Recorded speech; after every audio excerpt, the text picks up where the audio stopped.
All right, let's start with the start. Were you happy with your preparation, final days, final hours leading up to kickoff? Well, I was until maybe about the second quarter. I thought we were playing extremely well through the first quarter. I think it was 20-6, and we were playing well in all three phases for the most part. Their first four series were 2 field goals and 2 punts. And I think we scored touchdowns in our first 3 series, so things were going really well. I was not as pleased, obviously, as the game went on, especially as we put the backups in.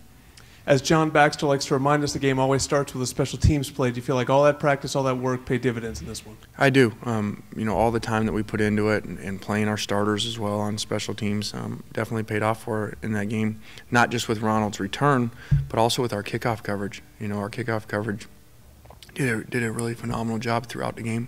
With that unique formation on extra points, are those calls going for 2 coming from the bench, or are the kids trained to see something and go for it? They're trained in certain looks to be able to do certain things if they give it to us. And also what's valuable about that is the practice time that eats up from other teams. As you put those type of things on film, other teams throughout the season have to use part of their practice time practicing against those. By my count, 10 possessions, 7 touchdowns. Speak to the efficiency of your offense. Yeah, I thought that they did some good things. We weren't pleased with 2 possessions that on third down we had converted and were called back because of penalties. That's doing things right. And so 7 out of 10 touchdowns, our standard here is to score on every possession. So there's a lot to improve on. The efficiency was led by your quarterback, Matt Barkley. I think the ball only hit the ground 5 times. You look back at the tapes, obviously, from last year. In what area has he improved from game 1 to what you saw last year on tape? Well, I think number one, no turnovers. That's something that plagued him last year was turnovers as a true freshman, which normally does. That has been a big emphasis, and his ability to move outside of the pocket, which you saw him moving around and throwing the ball downfield off of play action. So he did some good things, but as well there were a couple decisions he made that he can do. He can do a better job of this week. Ronald Johnson was dominant, particularly in the red zone. I'm guessing from what you've seen in practice, you really were not surprised by his performance. No, that's our expectation for Ronald, especially our number 1 receiver here for years has put up those type of numbers, and we expect him to do that. He had a good game, and I think I know it would have been even better if we were playing him in the fourth quarter as well. So he needs to continue to develop, continue to work on the little things to be able to continue that type of success week in and week out. We talked about some cohesiveness worries going into this game on the offensive line. Did your guards hold up? Butch Lewis and Khalid Holmes, obviously they paved the way. Mark Tyler had a great day. Yeah, they did well. It was good to see them play together, even though they hadn't done it very much. And so they need to continue to improve. Was happy with Mark as well. After 1 week for Mark to be the leading rusher in the Pac-10 is a good first step. But he better keep going. Dylan Baxter comes back this week, and all jobs are still open. So he's got to continue to improve himself. You only gave up 6 points defensively in the first 4 possessions. What broke down after that? Did the kids just get tired? Is it that simple? Plays. Hawaii's always going to move the ball at times. They've struggled over last year in the red zone especially, and so our deal was they were going to move it at times, but we had to limit the big plays, and so we could force them to field goals. And unfortunately, they hit some really big plays on us with some breakdowns and some missed tackling. Nikhil Roby, in his first game as a USC Trojan, what was the teaching point coming out of it? The poor kid played about 94 plays between defense and special teams, so we probably overworked him. That's my fault as the head coach, especially out first game in Hawaii. All throwing, so it's not like he had a bunch of plays off where they were just handing it off. But it's good for him, and even as much as we didn't want to play the way we did on defense, that was good for us sometimes to have a first game like that, to go through some adversity, to go through some tough situations so that we can learn from those and we can continue to improve. A lot of talk about tackling and some missed tackles in the game. Did it make you reassess your practice policy on tackling, or is there another way to improve in that area?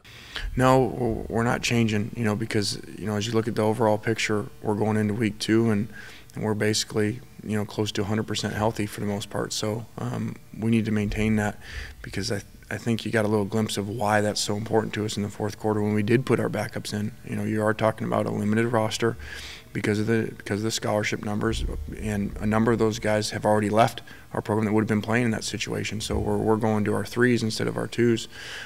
We need to stay healthy more importantly than anything else. When did you turn the page from Hawaii and start really looking at Virginia and focusing on them? Very quickly. That game's over with. We always turn the page, bad or good, because we need to move on. We're 1-0, and that's the most important thing. And now the next most important thing is to get to 2-0, but improve all aspects of our game as we get to 2-0. In looking at them, will they give you more opportunities to use your base defense and what you call the strength of the team, which is strength defensively? Yeah, on film, it looks to be that way. You never know, what they're going to come in, what their plan will be. I know our crowd will be motivated, will be excited. A night game, SC has played great at night. I think 31 straight wins at the Coliseum at night. So it'll be great to be in there with our crowd, and we're going to need them. Hopefully they're going to be extremely loud when we're out there on defense and help us attack these guys. Just looking at the box score, their running back, senior running back Keith Payne ran for 4 touchdowns in the opener. Is he their most dangerous weapon that you're keying on? Yeah, he is. But the quarterback played extremely well. They got 2 receivers that are good receivers, so we're going to have our hands full. But most importantly, it comes back to us. We have to be extremely consistent in what we do and not worry so much about what they do. Where would you like to see your greatest improvement in your offense from week 1 to week 2? I'd like to have the same game we had in week 1. We were fortunate to things go our way in that game, but I just want our guys to continue to be consistent. We went without a turnover until we put the backups in and had 1. I'd like that to be a shutout, and we did have a few penalties on offense, so we'd like to put that at 0. You weren't too happy with the second level of your roster. Did anyone move up or down depth chart wise, or is it too small a sample size to really make? No, I think you'll see some things. I'm not going to get into specifics, but I think you'll see some things, as we get to this game Saturday, where we've shuffled a little bit based off of what happened Thursday. And, we say it all the time. If you don't like where you're on the depth chart, play better. And some guys did, and some top guys maybe didn't play as well as we'd like. So that will reflect in their reps. First home game, you excited to lead the kids out in the Coliseum turf? We are. It's so many people on our staff have either played or coached here, and so to come back to the Coliseum, such a special place, and so many good memories. We were fortunate last time we were to be here. The last 5 years we were here, we didn't lose a game in the Coliseum, so we've got some pretty good memories. Lastly, reports are out there that the Heisman Trust might take Reggie Bush's Heisman Trophy away from him. You coached him. Your thoughts? Well, you said it exactly how you asked it. You said reports, so I'm not going to comment on or speculate on reports that are out there. We've not been notified by the Heisman Trust of that being accurate. Thank you very much. Thank you.